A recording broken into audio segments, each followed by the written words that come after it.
My name is Isis. Today I will tell you about the Lord of Hell. About 7,500 years ago, that Atlas became the Lord of Hell, the lower world of the kingdom of the dead. For this, he changed the polarity of the soul from positive to negative, becoming the Archangel of Darkness. I must say right away, that only teachers of light can work in hell. Teachers of darkness are not able to heal the souls and personalities of people, because of their tendency to destroy everything. Ice energies with low vibrations are raging in hell. To work safely in the hell of the teachers of light, change the polarity of their soul from positive to negative. If the soul of the teacher of light is the highest, its parent is the Supreme God, one of the creators of the universe, then such a teacher becomes the Archangel of Darkness, remaining the teacher of light. The name Satan, the key of hell, was preserved from the Lemurians, demons, devils, demons, and Satan. In fact, the kingdom of the dead is a hospital where the teachers of light restore and cleanse souls darkened from sins and personalities. Hell is a reanimation, where strongly de-energized, darkened and blackened from sins souls and personality fall. Satan's duties include the ability to correctly place the teachers on those levels of hell, where their abilities will work in the best way for the enlightenment of darkened souls and personalities. Of all the work of Thoth,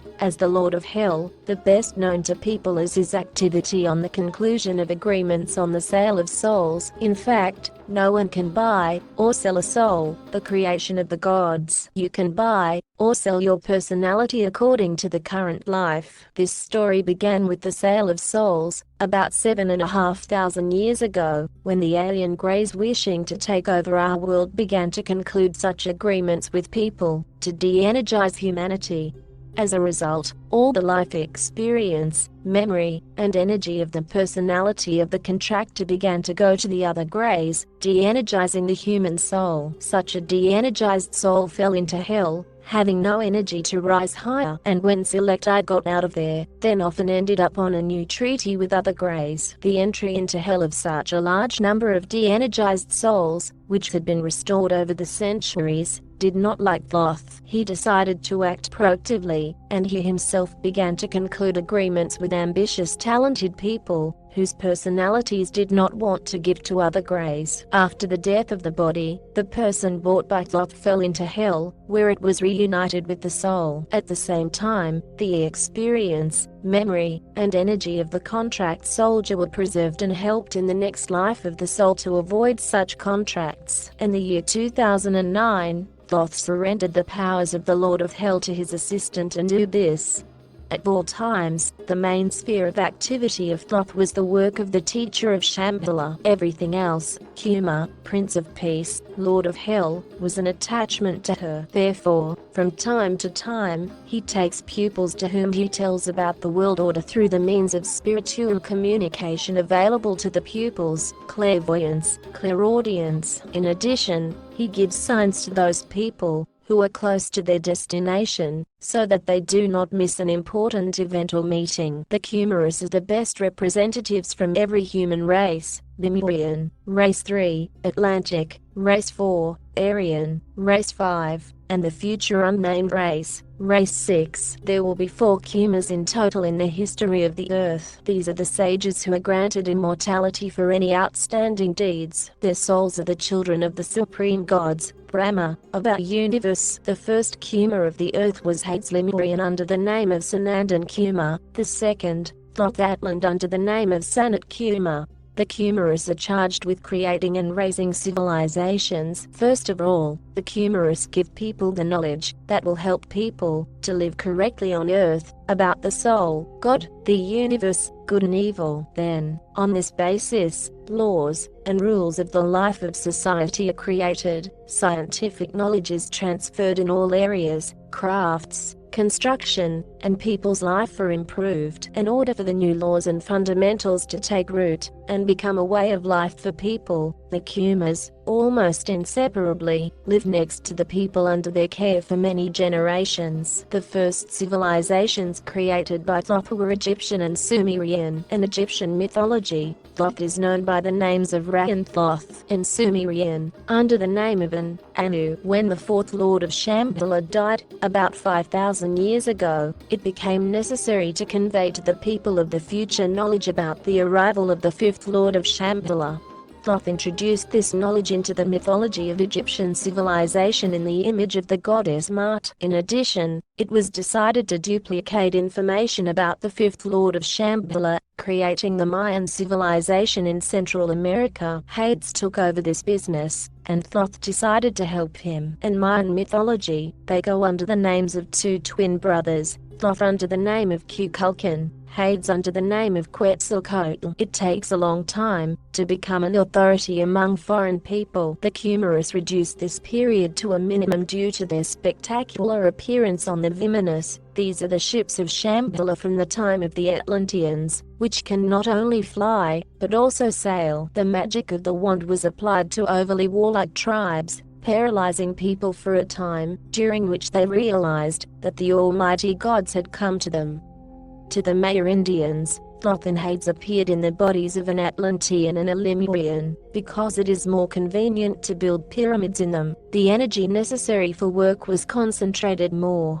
To other peoples, where the construction of the pyramids was not supposed, he came in the body of an Aryan. Thoth takes the bodies from the Aryans, who come to Shambhala for spiritual work. They don't want to be born anymore, so they don't need bodies anymore. Having rebuilt the pyramids, Thoth and Hades reintroduced their Lemurian and Atlantean bodies into Samadhi, and took the bodies of the Aryans for themselves, in order to continue the rise of the Mayan civilization. After some time, Thoth left, but Hades remained. He flew to Europe, where he had business, and then to Egypt.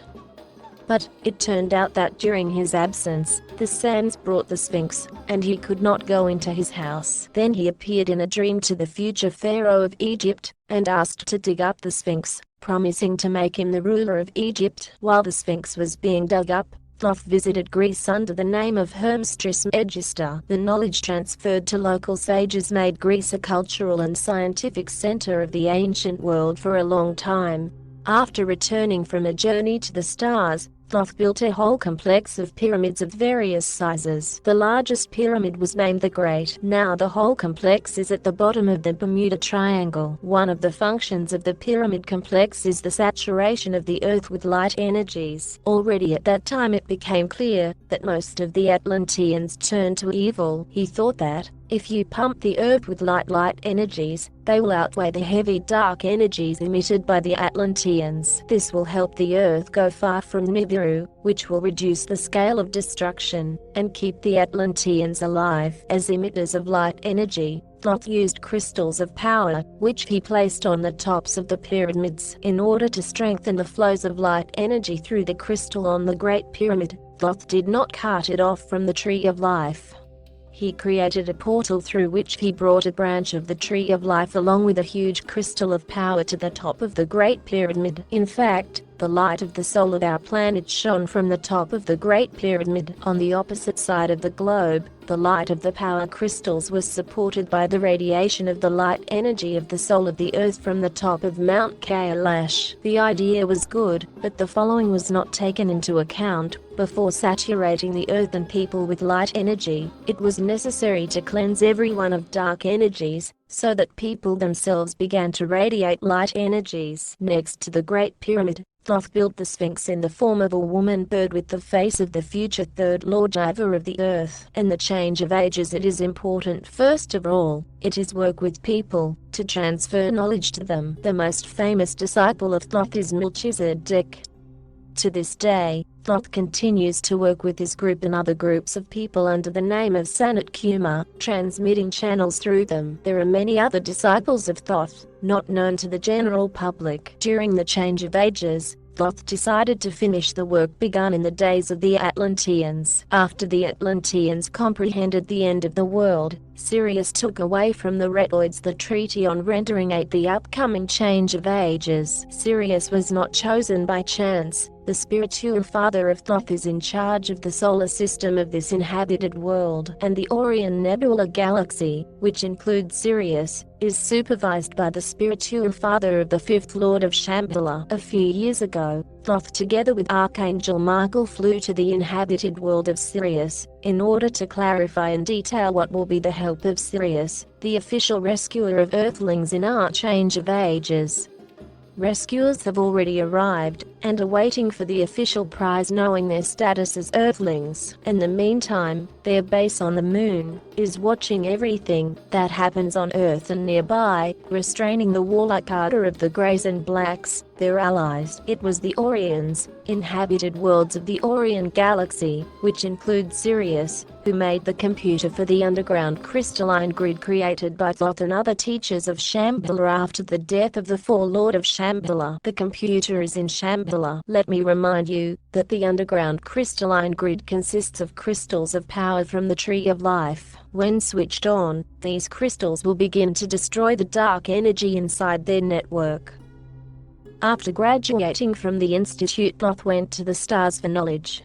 First of all, he flew to the inhabited world of Sirius, which is supervised by his spiritual father. From there he brought a crystal seed, which was planted in Shambhala, feeding the planet with the energies of the soul. The tree of life has grown from the crystal, giving the flowers of life, and its fruits were crystals of power. Each branch of the tree of life was taken out through the portal to the surface of the earth, where a guardian from the teachers of light appeared. The guardian collected crystal fruits, distributed them to the teachers of light, and protected them from the teachers of darkness. The crystal itself chose its future owner. The main thing is that it should be light.